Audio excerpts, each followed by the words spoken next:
Annyeong, it's Mikey here, and guys, thank you so much for all the support and how far this channel has come. Lately, it's been a bit tough for the channel, but I'm gonna keep trying to push through, and hopefully, this channel can keep growing and do something even more.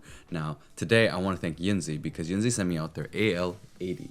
So this is the AL80. It is a 75% keyboard, and we're gonna take a look to see what it's like. So let's go straight into the unboxing, and please make sure to like and subscribe. Starting off now with the unboxing of the Yunzii AL80. Thank you again, Yunzii, for sending me this out. Now, this is a 75% board, though it is called the AL80. And of course, we're going to open the box, take a look at the accessories. Now, we're going to get 2 extra switches, and this is going to be the Yunzii Cocoa Cream V2 switches. They also give you extra keycaps, so if you are a Mac user, you can change it up so that you can actually see what you are using. They are providing a very basic cable. One thing that I've noticed for most Yunzii keyboards is that the cable is usually just your very basic cable. It would be nice if they kind of upgraded it, but it's not a big deal. And you also get, your keycap puller and switch puller. Now, you do get a manual. As you can see there, it was VIA compatible. They also provide you this shortcut little sheet. It's kind of easier than actually opening up the whole manual, so that is very helpful. And of course, now let's take a look at this board. Now, first glance, first thoughts is that this is a really clean board. I really do like that multicolored back weight that they put in. It does look really nice. It looks really clean. This looks very like a very classy board. I really do like the look. The screen on the right above the arrow key. I'm not a big person for screens, but it is a cool addition. And as you can see, their USB dongle is actually inside the board, and there's switches there to change the different modes, which is really cool. Now, this is super smooth, very well done. I'm quite impressed by their work. And of course, we have to weigh this board before we do a sound test, and it weighs 1.4 kilos.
Now, let's go actual teardown. So we're going to remove some keycaps because I want to show you guys if this is a flex cut.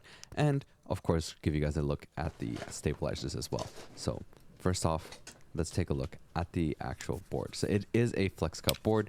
As you can see right there, there are the cuts. It is a PC plate. So keep that in mind. It is a PC plate. And then it is slightly flex cut throughout between these different rows. Now, the stabilizers are a plate mount stabilizers, and I don't really see any lube inside them, so I've been trying to see if there is any lube. The thing is, I don't see the pre-lube that is done in the stabilizers, and during the sound test as well, I kind of felt like the spacebar did have some tinging to it, so keep that in mind for yourselves if you do get this board, that you might actually have to mod the stabilizers. Now, there's 8 screws you have to remove to open up this board, so we're going to quickly remove all of them, And then, of course, take a look inside this board to see what we're getting. Now, the volume knob wasn't really coming out easily, so I just kind of have to pop it out like that right there. Now, as you can see here, that's the top casing. The top case for the gasket mount is actually quite nice. It is about 2.6 millimeters in terms of thickness. So we can see about each side, about looking at about 2.6, 2.7. Of course, my measurement tool could be off by 0.1, but we're looking at around the 2.6 millimeters in terms of thickness point. Now, it is super smooth. It is really well machined, honestly. I'm really impressed with the quality that they did. One thing in terms of removing the cable, removing it from the bottom case is actually easier than removing it from the PCB. Now, as you can see there, we do have a foam in between, and measuring the plate, we have about 1.2 millimeters. So we're looking at a 1.2 millimeter thickness plate, and the foam itself is actually pretty decently thick as well between the PCB. And of course, the PCB thickness is 1.2 as well. Now, the back of the PCB is green. Usually I find they're black, but this one's actually green, and it is actually connected to the screen right there. So the cable is there, but I feel like it's actually welded on instead of just fully like detachable. So keep that in mind for yourselves. Be careful with that. It is two 3000 milliamp hour batteries. Sorry that it wasn't focused properly right there, but we're looking at a 6000 milliamp hour battery, and it has that little part there for the volume knob and the USB dongle, the magnet. You can actually see it right there. Of course, before anything for modding, I do want to give you guys a sound test with no foam.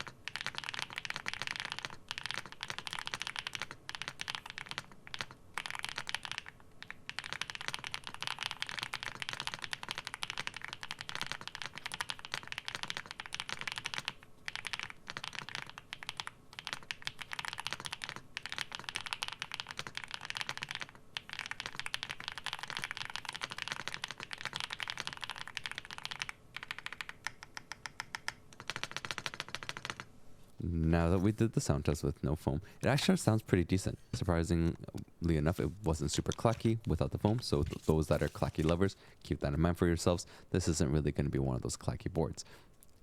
Now, one thing I'm thinking about doing for this mod is something very basic. It is super simple. It is the tape mod. We're just going to do 2 layers. I think that's going to be perfect.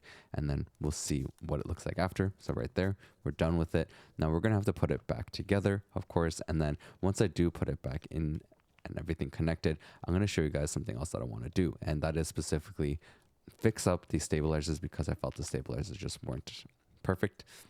A little bit of tinging, and it looked like they weren't really well lubed to begin with. So that thing I'm pointing out right there, that is actually the light diffuser and the board. So make sure to put that back in, because the rubber piece can actually come out. So removing the spacebar first, we're going to actually add a bit of tape into the spacebar, because I feel like the spacebar could use a little bit, but not a ton of modding, because the spacebar didn't sound like super hollow. Certain spacebars with certain boards, you can actually hear the spacebar sound like really, really hollow. This one wasn't that bad. Now, I did have my Crytox here. I'm actually going to put the link in the description for this one with the syringe, so that if there's anyone out there that really wants this, they can actually easily find it. Sorry that I haven't done that before, but I will do that in the spacebar. We're fixing it up.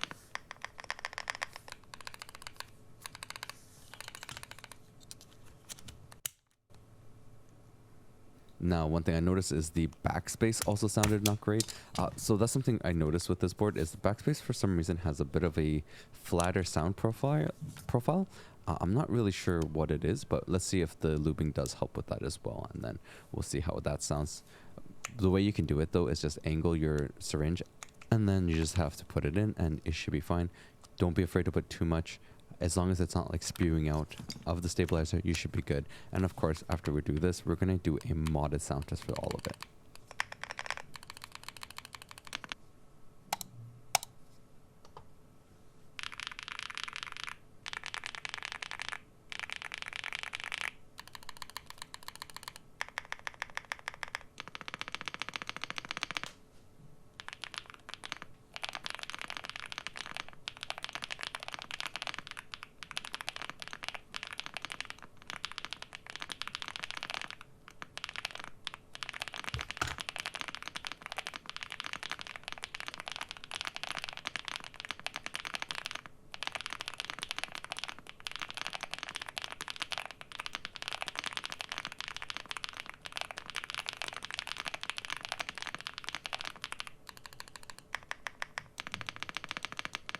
first thoughts in terms of the sound test was that the switches come pretty decent stock. Lubing it does make it feel a lot more smoother. Feels really great in terms of the typing feel. I noticed one thing though, because like this board does come with two different types of switches, which is the Gateron, I believe, Gateron Zero switch, and then the Yunzii Cocoa switch. Now, this one is with the Cocoa switch, as you guys saw, and my thoughts is that the Cocoa switch is actually a lot more creamier sounding. When I tried the Zero, I didn't get it with this board, but I did have with the full size, like the AL98, and the Gateron Zeros are a little bit more creamy sounding, and the Cocoa switches were a little bit more thocky sounding. So for those that are out there and looking at this board and depending on like and considering which switch to get, I would say those are the two choices that you have, and that's kind of how you can look at it. So Cocoa switch will come a little bit more thockier, and the Zeros should come a little bit more creamier sounding. Though I would say in terms of the total sound profiles, they're going to be quite similar, but the Zeros I find are just a little bit quieter and a little bit more creamy than the Cocoa switches. Now, modifying this board, I did feel that the stabilizers definitely needed some looping. They don't really come well looped. The backspace for some reason doesn't sound really great. Even before the modding, it was a little bit off as well. I'm not too sure why, but the backspace doesn't sound super great. Stabilizers definitely need some work, so keep that in mind for yourselves when you are getting this board. You might have to fix up the stabilizers with a little extra loop, because I couldn't see pre-lube inside of them, and I felt like I had to get it a little bit more looped up to do so. But in total though, this board does sound amazing. It doesn't actually feel too heavy in my hands either, and in terms of just like the overall size of it, the width of it is actually pretty thin compared to say some other boards out there. Definitely a little bit on the thinner side. Now, we also have to go into take a look at like the whole setting, the system, the software, as well as more detail. So let's get straight into that, and then let me give you a comparison with other boards. So let's go into more in depth with this board. Now, taking a look, it is super smooth. The CNC, really well done. As you can see right there, you do have the switches. Once the right side is going to be Bluetooth, left is going to be for the USB dongle, the 2.4, and of course, middle is wired. You're going to have to actually set it to whichever one that you're using. Wired, you have to set it to wired to actually use it wired. It is nice so that they have a space right there for the USB dongle as well. Honestly, it's not a bad addition. I think it's great when companies are putting a work to actually have these things available like that. Even the switches, everything. It is a nice feature. Now the back, that coloring, that weight is super nice. Really well done on the Yunzii board. It looks really beautiful. Like that back looks super beautiful, and that mountain shape, really appreciating it. Now the sides are a little bit sharp in terms of how it's cut, but still really smooth, incredibly well done. Now the volume knob, it is you can feel the movement of the volume knob, but just keep in mind it's like it's not like stopping movement, so it's not super rigid, but it is kind of smooth. With you can feel each indent in the volume knob. In terms of the actual keycap set as well, I do really like the color profile. The black, the white, and the gray is a really, really good match on this board. The silver is a really nice color. It is nice also that they provide these extra keycaps for those that use Mac and want to change it up. Super nice that it is an added addition that they provide. Now, as you see that there is the screen, I found that the screen isn't something that I like. And this is just my personal preference in terms of many boards. I'm not a big fan of the screens. The only screen I actually really appreciated a lot was the Freya Ultra, but that's because that's an OLED screen that was done really, really well. And it's a touch screen, and you can add a picture and stuff really easily. This one, I didn't really like it too much. You do have the battery life, you do have the time. The time setting too isn't perfect. I found that was a bit of an issue, which I'll show you guys in the software section later as well. And I find that the eyes there, I just don't really like it. But of course, let me show you guys the switch of this keyboard. So this is the Yunzii Cocoa Cream, Cocoa Cream V2 linear switch. So it is linear. Both the switches, by the way, are linear for this board. No tactile switches available. So as you can see, it is a box sim switch, and you can see there that there is some stem wobble even though it is a box sim switch. So keep that in mind. And the top end, you will have a little bit of wobbling, rattling there in this switch. As you can see right there vertically, it is moving horizontally very slightly, but there is movement. And then when you're pressing it down as well, you are going to get some movement vertically, Not a lot. It is still there though, and horizontally is very very minimal, but it has some wobble, and even though it is a box stem. Now the color of the switch is brown, so we're gonna of course have to see what that's like in terms of the backlighting test, and of course I'm gonna show you guys a backlight test with this board, and then we remove some of the switches so that way, or the keycaps, sorry, so that you can actually kind of look to see which ones you're gonna see without the keycaps, and then which ones you're gonna see with keycaps, and see the differences and how bright this thing. Please keep in mind though, when I'm doing a backlighting test, it is through a camera, right? So how my lens catches it, how my camera catches the lighting, is not going to be fully accurate in terms of what you will see in person. That's why keep in mind when I am giving these tests, I will try to explain to you what I see in person. Now these switches aren't super bright, but you do see the backlighting, and as you can see right there, you can see all the lighting through this board. It is south facing lighting, so it's south facing RGB. Because it's south facing, and the way that the switch is, the lighting only comes through the portion that there is that the slit in the switch. Without that slit, you would actually pretty much get like no lighting, very little. So keep that in mind. Your vision wise, like when you're looking at your board, you will see a lot of lighting because you're looking directly towards the south facing light. If this was north facing, you actually probably wouldn't even be able to see your lights properly. It's not a super bright light, but it is decent. These switches do have a slight hue to them. When you go fully white color, it actually comes out a little bit more pinkish, so keep that in mind for yourself. These switches do have a bit of a hue that they provide into the lighting, which makes it not perfectly accurate in terms of the color that you need to set it at. So you're gonna have to do a lot of testing and playing around to see the color you want perfectly. But as you see right here, from the upper side, you can't really see it well. Now let's go into the website. So right now, currently, at the time of this recording, it's 112 USD, and even on the time of the posting, it should be the same price of 112 USD. So there's 3 different colors, as you guys saw: white, the silver, black, and beige. 2 different switch choices, right? The Yunzii Cocoa Cream V2 and the Gateron Zero switches. And of course, hopefully this price stays at 112, because that would make this board a lot more worth it than anything else. Now, as you can see, it's hot swap. It gives you the tri mode. It tells you that's QMK via support, which is amazing. This is the Gateron Zero switch, which I actually really like. I think this was really well done from Gateron, though the material of the switch kind of feels a little bit cheap. It is a good switch though. And keep in mind here, the Bluetooth actually is 123. So some people might be used to FNQ, WE. Some keyboards are ZXC. So every keyboard's a little bit different. This one's going to be a 123. Now, we're going to, of course, have to show you where you can find the JSON file for the VIA. So if you go into software, you just click on it. You're actually going to be able to scroll down, then it'll say AL80, and you can click on the VIA link to do the web app of the VIA, or you can actually just click on JSON file and it'll download straight to your computer. That's super awesome. Now, another thing you can go into is software. So if you actually do in the drop down menu, you can see there's the software section, and you can go in and actually look at it there with the AL80. One way to do it, just open up your VIA app, press load in the design section, and then load up the JSON file. This is super awesome. I'm really appreciative that Yunzii does this, right?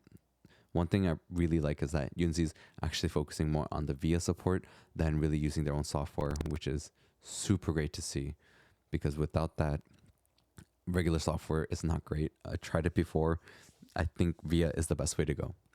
Most companies really need to realize this. See how I was playing with the lighting here? This is the color, like the lighting color I have to use to make it a little bit more white. So you see how it's green? It's actually more white on my board. More yellowish, I would say, actually. So keep that in mind. The lighting's not perfect. This is the app also. They provide the software you can download for the GIF and pictures. Honestly, this software is not really amazing. The software also really has a hard time setting time and date. You actually have to click it and then click on something else, and then it sets its time. So keep that in mind for yourself. It's not the simplest way to set your time, but it is possible. Now, keyboard inspector. Of course, we're going to test out the polling rate. You know, for gaming, this board worked perfectly fine for me. I did enjoy using it. It is pretty comfortable too. 1,000 polling rate is more than enough for games, unless you're like in a very competitive scene and you want that extra advantage. 1,000 hertz is more than enough for video games. Trust me, you don't have to get always a Hall effect board. So one thing I want to do is actually give you a sound test comparison between this board and of course other 75% boards I've tried. I'm not going to give every single sound comparison, but I'm going to give you guys sound comparisons with some of them because, you know, there's a Rainy, Blade, Bridge, a Zoom, and even the Yunzii.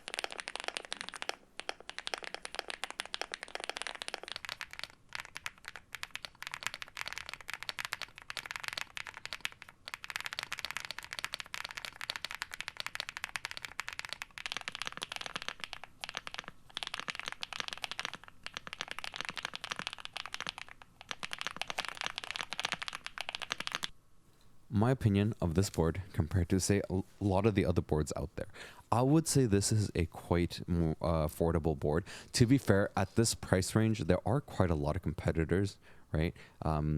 If I'm considering like spec by spec aspect wise, I would say the Star 75, the Yunzii M1V5 is more close to this price range, right? The Rainy 75, the Pro model is actually going to be about $20 more. The Yunzii as well, actually the pre-built will be about $20 more. So I would say the Wakekev Star 75 is going to be a little bit closer to this price range. At this price range of 112, it is a little bit more on the budget side with the amount of specs that it provides. In terms of the sound quality, like the sound quality, build quality, it's incredibly well done. Another one actually comparing this to would be the P75 from Apple Maker. But in terms of the battery life, the P75 is actually a lot less, and it didn't have VIA support. Super nice that this board has VIA, and it sounds incredible, and the quality is incredible on this board. The screen, honestly, could live without. Another actual board that's more towards this one would be the ND75, which is a quick assembly one. So rapid disassembly, quick assembly, sorry. And it has a screen on it. I would say that if you're looking for a really clean, nice pre-built that sounds like you have two choices, a creamy switch and a thocky switch, this is going to be a board that you should definitely take a look at. It is a lower profile, I feel, in terms of the thickness of the board itself, and the angle that you're getting is actually going to be a little bit thinner compared to, say, the Star 75, the Rainy 75, the Zoom 75. This one is a little bit on the thinner side.